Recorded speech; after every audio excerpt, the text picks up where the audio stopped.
This is the BBC. This podcast is supported by advertising outside the UK. BBC Sounds. Music, radio, podcasts.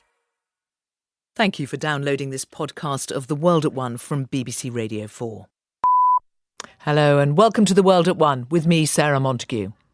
Iran's president threatens to give up on parts of the international nuclear deal if it's not protected from US sanctions. Can the UK, France, Germany, China and Russia keep the nuclear deal, which the US abandoned a year ago, alive? All of a sudden, it is not the Iranians that are the sort of pariah of the international community. All of a sudden, they are the ones that are playing the multilateral game. A new fly-on-the-wall documentary shows what negotiators in Brussels made of Britain's handling of Brexit. She got onto a plane to Brussels without having cleared it was the DUP. I mean, that's insane. She's at this meeting. So the first question to Mr. So what does Arlene Foster think about it? Oh, I don't know. I haven't spoken to her. We'll hear from the man who filmed that documentary. The Food Standards Agency tells us what new allergy labelling should be required by law. We'll get the view of small business owners. We'd be making cobs and labelling them beforehand, so then it becomes like going to Tesco's and buying a sandwich. We're just going to have to follow it, aren't we, if it comes in. It does seem to be becoming more and more life-threatening, really. We'll speak to the head of the FSA about what they're recommending and the role of the super sub in football victories. The BBC News is read by Caroline Nichols. The decision by Iran to scale back its commitment to a deal curbing its nuclear programme has provoked fresh divisions within the international community. The Iranian President Hassan Rouhani said his country would immediately stop its sales of enriched uranium, allowing it to build up its stockpiles. France warned that Tehran could now face further sanctions, but Russia blamed what it called irresponsible pressure by the United States. The increased tension with Iran comes as the US Secretary of State Mike Pompeo arrives in London for talks. Here's our diplomatic correspondent, James Landale. For months, Iran has faced growing pressure from the United States, above all tighter economic sanctions that were beginning to bite. Now, 1 year after the US pulled out of the nuclear deal, Tehran has finally responded. President Rouhani said his country would scale back its commitments to the deal by keeping more of its surplus of enriched uranium and heavy water. He also warned countries still signed up to the deal that unless they did more to help Iran's banking and oil sectors, then in 60 days Iran would start enriching more uranium. The Russian Foreign Minister, Sergei Lavrov, said Iran was responding to what he called irresponsible behaviour by the US. France's Defence Minister, Florence Parly, said she wanted the deal to stay alive, but admitted new sanctions would have to be considered if Iran does not respect the accord. The Prime Minister is expected to discuss the growing tensions with the US Secretary of State, Mike Pompeo, this afternoon. Theresa May has faced a call from one of her own backbenchers to resign. At Prime Minister's questions in the Commons, the Conservative MP Andrea Jenkins said that the Prime Minister had tried her best, but the public no longer trusted her to run the Brexit negotiations. Mrs May responded by saying Brexit was not an issue about her, and if it were up to her, Britain would have already left the EU. The Food Standards Agency has proposed that new labelling laws should be introduced for ready-to-eat food to highlight the presence of allergens. The recommendation follows the death of the teenager Natasha Ednan Laperouse, who died after eating a sandwich from the chain Pret-a-Manger, which contained sesame seeds. Here's our business correspondent, Jonty Bloom. At the moment, food prepared on the same site that it's sold on doesn't have to have warning labels about allergens, because it's assumed anyone who needs to know will ask the staff about the food's ingredients. The flaw in that system was exposed by the death of 15-year-old Natasha Ednan Laperouse, who collapsed after eating a baguette from Pret-a-Manger, which contained sesame seeds, to which she was allergic. Today, the FSA board discussed several options, ranging from promoting best practice in the food industry to making labelling mandatory.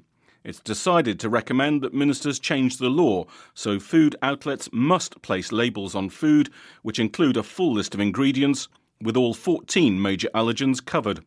Pret-a-Manger has already started rolling out full labelling on all the products in its stores.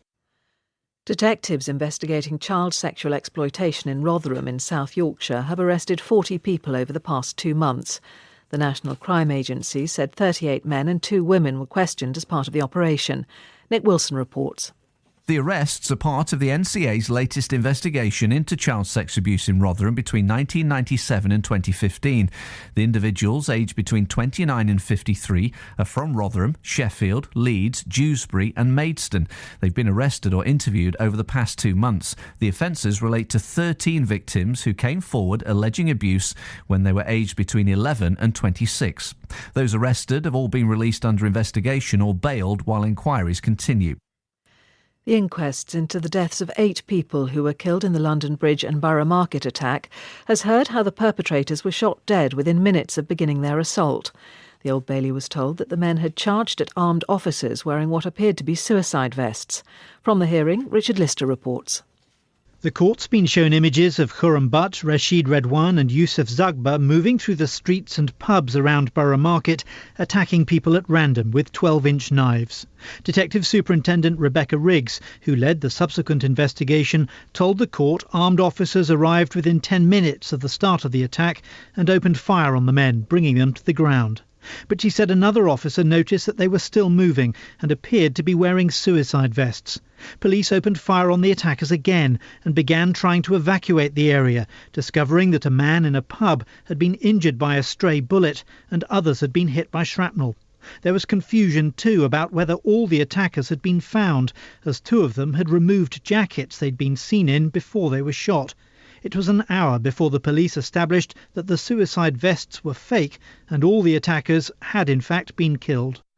The Green Party has launched its campaign for the European parliamentary elections later this month, urging people to say no to Brexit and no to climate change. Speaking at the launch in North London, the joint leader of the Greens, Jonathan Bartley, said people were ready for something new. The Duke and Duchess of Sussex have given the world the first glimpse of their newborn son. The 2-day-old baby, whose name's not yet been announced, was described by the Duchess as having the sweetest temperament. From Windsor, Lisa Hamperley reports. In Windsor Castle, the first photo call for baby Sussex. His mum and dad carried him along the red carpet in St George's Hall, where almost a year ago they held their wedding reception. He was wrapped in an ivory-coloured blanket and was wearing a matching hat. His eyes shut, he was oblivious to all the attention. A giggling Duchess of Sussex said, "It's magic, it's pretty amazing. I have the 2 best guys in the world. I'm really happy." She said he has the sweetest temperament. He's really calm. "I don't know where he gets that from," joked Prince Harry as his son nestled in his arms. Meghan said they just bumped into the Duke of Edinburgh, which was so nice. This afternoon, they're taking the still unnamed baby Sussex to be introduced to the Queen. Lisa Hamperley reporting there. Caroline, thank you. Now, we have just heard that the Food Standards Agency has decided to recommend introducing the strictest level of food labelling in England, Wales and Northern Ireland of the options that it considered in a recent consultation. The aim is to protect those who have allergies, and of course it comes after the death of the 15-year-old Natasha Ednan-Laperouse, who died from an allergic reaction after eating a pret-a-manger baguette in 2016. The option that they are recommending should be brought into law is to require that the name of the food and a full ingredient list labelling all 14 different allergens be included on all food. We'll hear from the head of the Food Standards Agency in just a minute. First, though, our reporter Bob Walker has been speaking to 2 sandwich shop owners in Nottingham. My name's Richard Shoyu and I'm the manager of Snacks in the City. And how do you deal at the moment with potential allergens? Well, if they come in and say they've got a certain allergen, we'll list what we've got in the products, go from there. Everything's made fresh in front of them. You're relying on that one-to-one conversation at the moment? Yes. So if you had to label everything, you're a one-man operation? Yes. So that would be time-consuming? Yes, very.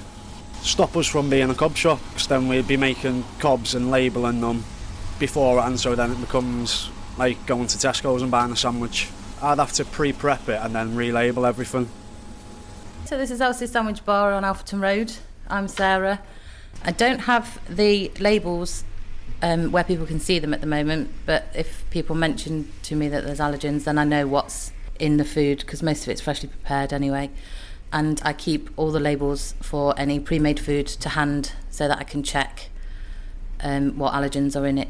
If they told me they'd have an allergen, then I would make them up a cob specifically for them. I do have gluten-free bread available. I have a separate butter so that it's not contaminated in any way and things like that. So, and I tend not to do a lot of cooking with peanuts, so I wouldn't make a peanut butter cake just because it's easier to stay away from peanuts with it being one of the most severe. But if the regulations were to change so that you would have to label everything, potentially in every product that's in there and what it may contain, and you would have to do that as a one-person operation, what impact would that have? It would be trickier, but I think I would just have a folder with everything, any kind of cake that I made up with the allergens in it, and then I suppose I'd just have to have the labels next to the items, or package up cobs with the labels on. We're just going to have to follow it, aren't we, if it comes in. I know quite a lot of people with severe allergies, and I do understand how it can be quite tricky for them.